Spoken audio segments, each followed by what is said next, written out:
Jaykumar गोरेंना अडकवण्याचा cut. गोरेंच्या बदनामी मागे पवारांची राष्ट्रवादी। फडणवीसांचा रोहित पवार सुळेंवर निशाणा। महिलेला अश्लील फोटो पाठवल्याप्रकरणी वादात सापडलेल्या ग्रामविकास मंत्री जयकुमार गोरेंच्या मदतीला थेट मुख्यमंत्री देवेंद्र फडणवीस धावून आले।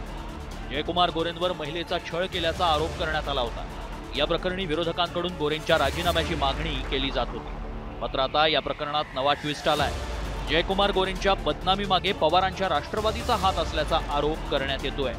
त्यामुळे एकच खळबळ उडाली। याच्यामध्ये थेट या सगळ्यांची पूर्णपणे संपर्कात राष्ट्रवादी काँग्रेस शरद पवार गटाचे लोक दिसतात। आदरणीय सुप्रियाताई सुळे आणि या सभागृहाचे सदस्य श्री रोहित पवार यांचे कॉल्स तुषार खरात आणि यांच्या विरुद्ध जे व्हिडिओ केलेले आहेत ते व्हिडिओ केल्यानंतर त्यांनी यांना पाठवले।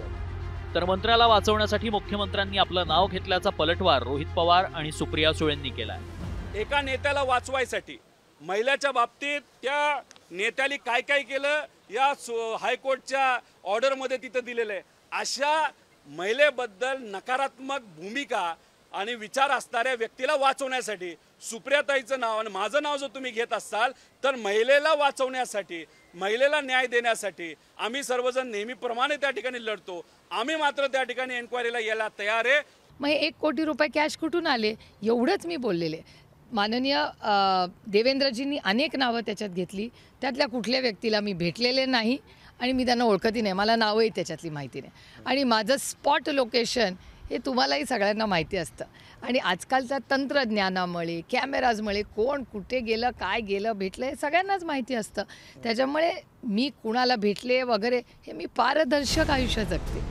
ग्रामविकास मंत्री जयकुमार गोरेंची कोंडी करणारं हे प्रकरण नेमकं आहे तरी काय पाहूया।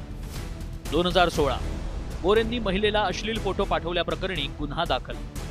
2019 सातारा जिल्हा न्यायालयानं शिक्षा ठोठावल्यानं 10 दिवसांची जेलवारी।